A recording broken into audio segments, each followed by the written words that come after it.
A reading from the Holy Gospel according to Mark. One of the scribes came up to Jesus and put a question to him, "Which is the first of all the commandments?" Jesus replied, "This is the first. Listen, Israel, the Lord our God is the one Lord, and you must love the Lord your God with all your heart, with all your soul, with all your mind, and with all your strength. The second is this: you must love your neighbor as yourself. There is no commandment greater than these." The scribe said to him, "Well spoken, Master. What you have said is true, that he is one and there is no other. To love him with all your heart, with all your understanding and strength, and to love your neighbor as yourself, this is far more important than any holocaust or sacrifice." Jesus, seeing how wisely he had spoken, said, "You are not far from the kingdom of God." And after that, no one dared to question him any more. In the first reading of the Mass today from the book of Deuteronomy, we hear the great mantra of the Jewish tradition, the Shema, dating from, I think, 1,000 years before Christ.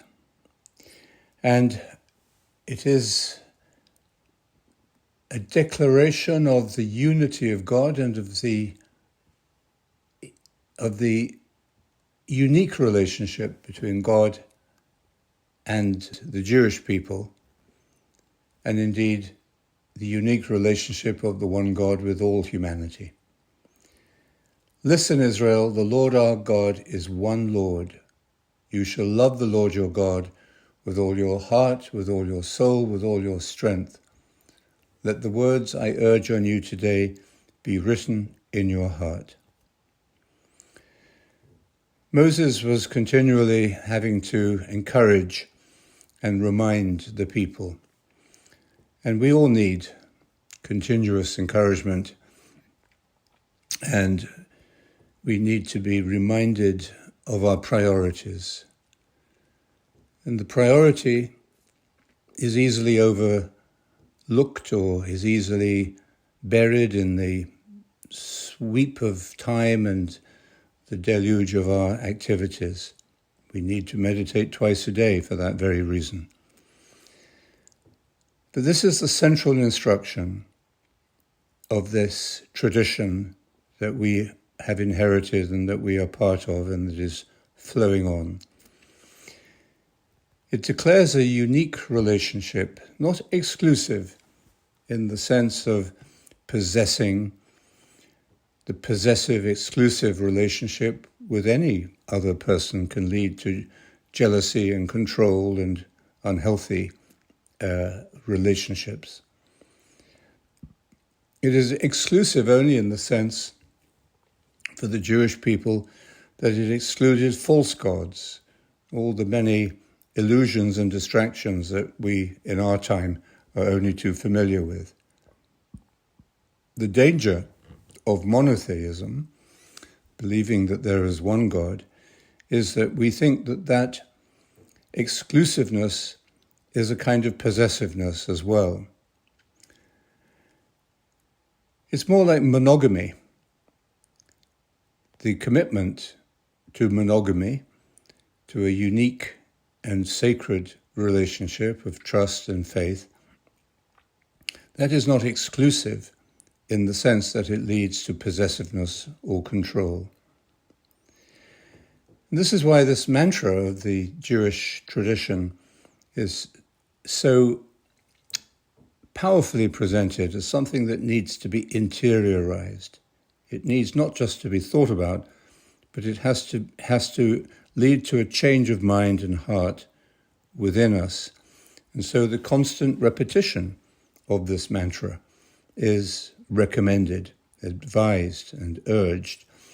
To say this Shema morning and evening as basic to the Jewish tradition. Morning and evening prayer contain it.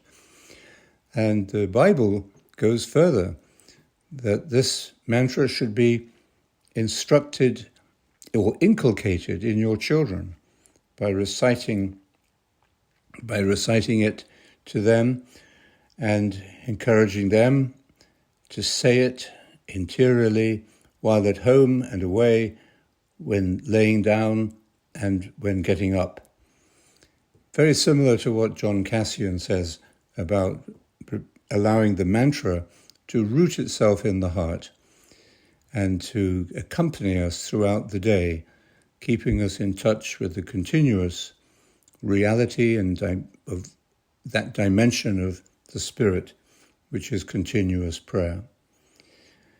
So the mantra of the Jewish people reminds us that the experience that we enter into through meditation is an experience of a unique love, but not one that the ego would prefer, an exclusive love, a possessive love. And this has to be deeply interiorized as a truth that we live with. In the Gospel, I think Jesus repeats this mantra as the most important of all the commandments. When he was asked by the scribe, it wasn't a trick question, as he was often presented with trick questions, but this was a genuine question, and it was one that was often discussed in religious circles. How to prioritize. We need to do this in life in general. We can have 1,000 great ideas, but we have to prioritize them in order to achieve anything sustainable. And Jesus' response reminded me today of the story of the Buddha. When the Buddha was dying, Ananda, his close disciple, went in to see him, and the Buddha said to him, "I have made many rules and regulations for the Sangha, for the monks, but there are too many.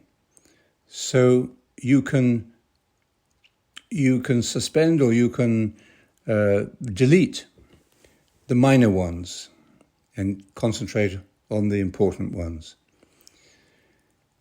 And when Ananda came out of the room and returned to the monks waiting outside, he told them this. The Buddha has said that we can ignore the minor rules and regulations and concentrate on the most important ones. And of course they asked him, which ones? And he had forgotten to ask the Buddha. And by that time the Buddha had passed away. But in the Gospel today, we can see Jesus being very clear about the most important principle, the most important priority and precept of the human journey. To love the ground of our being, to love our source to such a degree that we are one with it, with our whole strength and mind, everything in us focused upon it in simple, loving attention. An attention that is not reflective, but unitive. In other words, we all that we do, all that we think, is at one, in harmony with this ground of being, with God. To love God doesn't mean to love our idea of God, to love our definition of God, to love our perhaps childish image of God as up there looking down on us, giving us favors, but to love God in the way that Simone Weil would understand it, even in times when we feel that we're not receiving God's favor, when we experience pain or suffering, affliction. Equally, with those times when we experience the flourishing, the joy, the celebration, the goodness and vigor and vitality of life. So, to love the Lord your God with your whole heart, whole mind and strength is to be one with God, to be one with ourselves in that ground of being. And it is also to love your neighbor as yourself, and your neighbor, as we know from the parable of the Good Samaritan, is not just those who are on our side or who look like us or those we feel comfortable with, but everyone is our neighbor. Who is not our neighbor?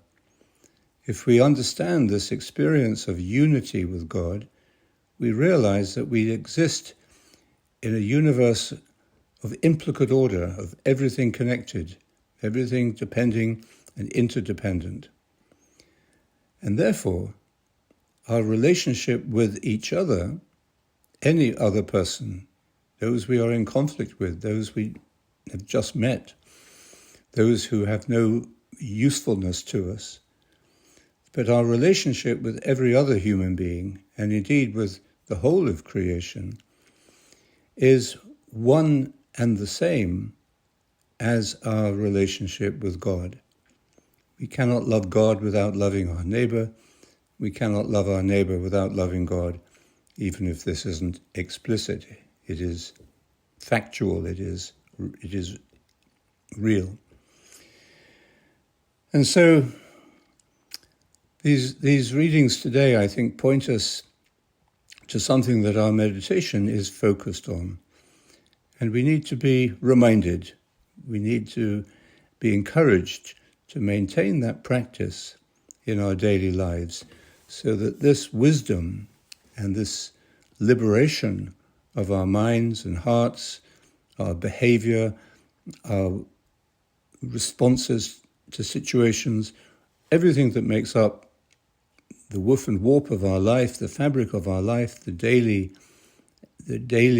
experience of it, that everything is at one, grounded in the ground of being, who is God, and who loves us with the divine strength and heart. It's this reciprocity that is at the core of our human mystery, that to love is to discover that we are loved, and we cannot love without knowing that we are loved.